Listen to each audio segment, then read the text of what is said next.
Good morning. तर आज ना छान असा आमरस पोळीचा बेत होता, कारण आज आम्हाला निघायचं होतं नाशिकसाठी. छान असं आमरस आणि पुरणपोळीचं जेवण केलं आणि संध्याकाळच्या वेळेला आम्ही आलो होतो नाशिकला, कारण उद्या जायचं होतं मामाच्या मुलाच्या लग्नासाठी.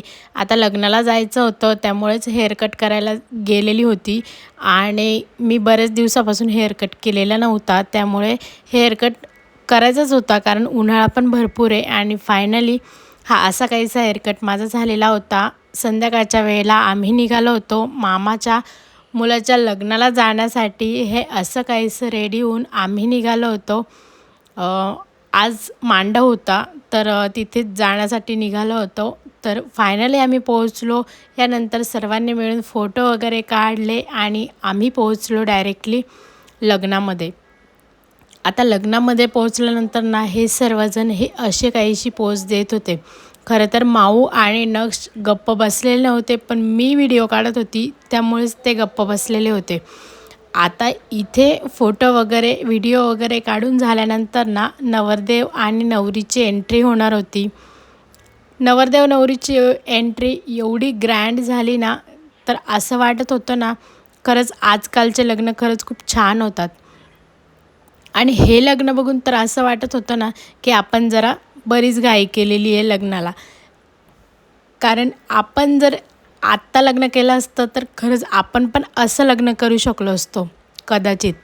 तर असो, फायनली इथे यांचं लग्न झालेलं होतं आणि ही जी मूवमेंट होती ना खरंच खूप छान वाटत होतं.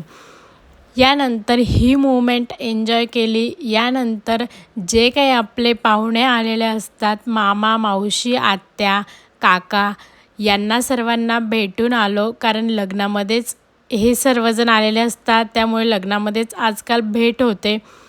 यामुळे सर्वांना अगोदर तर भेटून घेतलं आणि त्यानंतर आम्ही निघालो होतो इथे जेवण करण्यासाठी. भयंकर गरम होत होतं, पण अगोदर तर जेवण करून घेऊया असं ठरवलं.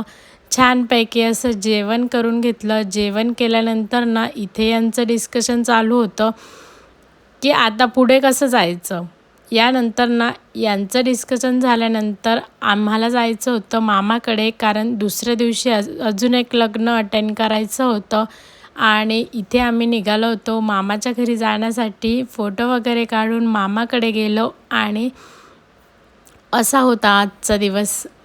तर चला भेटू नेक्स्ट व्हिडिओमध्ये. तोपर्यंत बाय.